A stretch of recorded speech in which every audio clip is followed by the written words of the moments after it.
Stan Gibilisco here, proprietor and operator of amateur radio station W1, GV. Whiskey 1, good vibrations.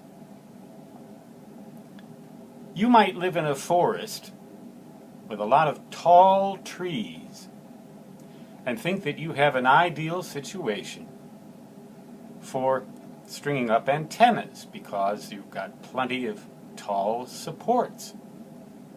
And particularly if you live on a mountaintop, such as the top of Casper Mountain, to which I almost moved in 2014,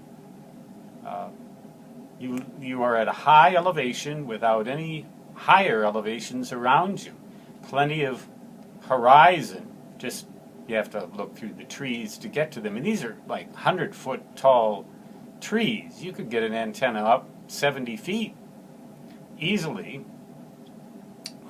just by using these trees as supports. Well, I just received my February 2018 issue of QST magazine in my mailbox today. I go to my mailbox with dread every day, wondering what medical bills I'm going to get, but there were no bills, no nothing, only this issue of QST. And on page 33 of this issue, February 2018 issue of QST, there's an article called Live Trees Affect Antenna Performance.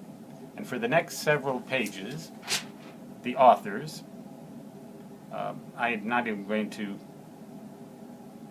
attempt to pronounce the first author's name, but you'll find it if you get a hold of well, you are a member of ARRL, aren't you? And you get QST every month, don't you? The February issue has a very good article about that, and the lowdown is that, yes indeed, live trees do degrade the performance of antennas at HF if you put your antenna up between those trees and not over the top of them, and your signal has to propagate through them in order to get out into the airwaves, into the atmosphere, the stratosphere, the ionosphere, and all around the world. And that attenuation can be significant. It can range up to close to 4 decibels. Apparently it tends to affect vertically polarized antennas more than horizontally polarized ones, which would not be a terrible surprise, seeing as trees, their trunks are mainly vertical, but in some cases it depends whether the trees are leafed out or not.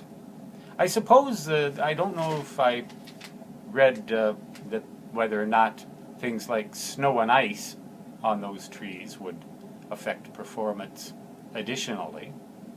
But if you think you've got an ideal situation because you've got a lot of antenna supports and live in a forest, guess again. It may not be quite as ideal as you think, unless you have some way of getting your antenna up over the top of the canopy of forest.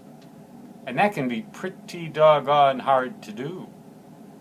Nevertheless, if you have just one isolated tree and you live, say, on a farm in eastern South Dakota, how about that? Flat terrain, one big tall tree, or somewhere where you have plenty of space around that tree. You can use that tree as the center support for an inverted V antenna. And you'll probably get pretty good results with very little attenuation. But the article does get a little technical, but it gets into a lot of useful conclusions. The main one being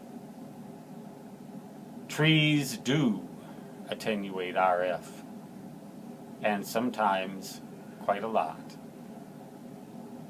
Stan Gibilisco is signing off, saying 73 and so long, which whether propagated through trees or not, live or dead, in a forest or all alone, in my native fist shall always translate to da-da-da-da-da-da.